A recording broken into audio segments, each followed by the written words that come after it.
Sa Lakbay Kapayapaan ay ang programa ng Rizal Police Provincial Office sa pangunguna ng kanilang Provincial Director Adriano Enang Jr.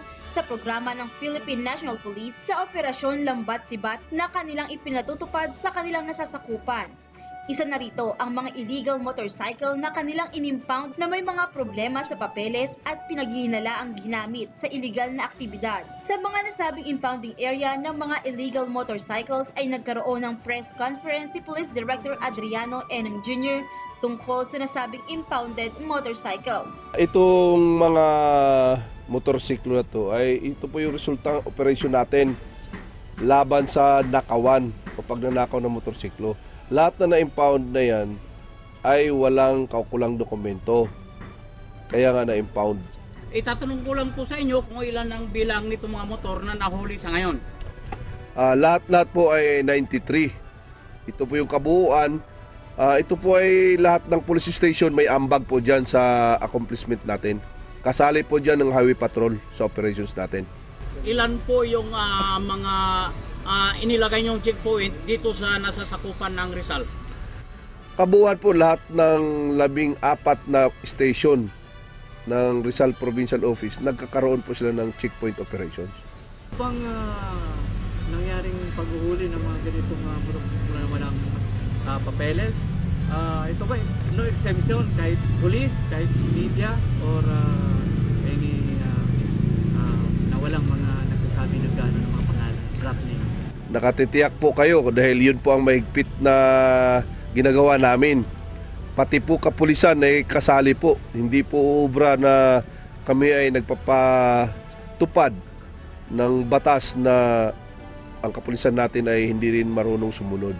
So, una po namin nilinis yung hanay namin.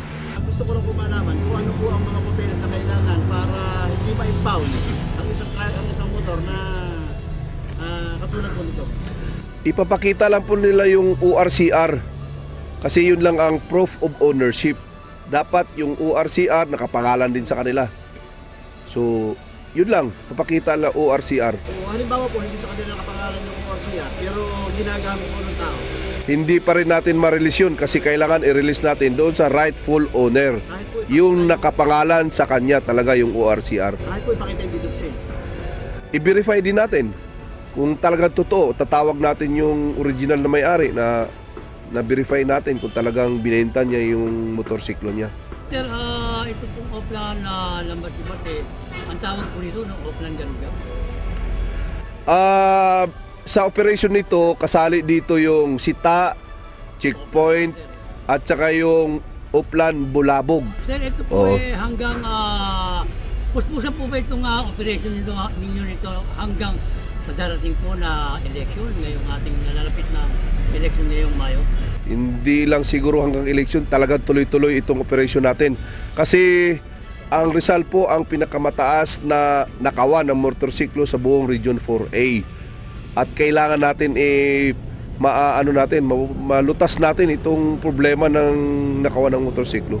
Sir, sa kasalukuyan po ngayon, bali ilan po ang presinto at PCP commander po ng Rizal sa kasalukuyan? Police station natin ay 14. So lahat po yun sir lahat po sila. Talagang yun ang pangampanya namin. Nagkakandak po ng checkpoint? Lahat po sila. Sa kasalukuyan po, bali ilan na po ang accomplishment sir ng bawat chief of police or PNP station? Hindi ko maano kung itag-ilan sila pero ambag-ambag kami lahat. Ito ay produkto ng joint operations nga ng police station, highway patrol at iba pang unit ng kapulisan natin. Ito ho bang disposition dito sa police o sa LTO, highway patrol o sa LTFRB itong mga motor na ito? Pag ito ay napatunayan na karnap, ito turn over namin sa highway patrol. Habang ongoing pa yung pangimbestiga natin kung sino talaga o anong status nitong mga motorsiklo na to, di pansamantala muna dito sa amin. So ang ito turn over natin sa highway patrol, yung talagang napatunayan natin na karnap.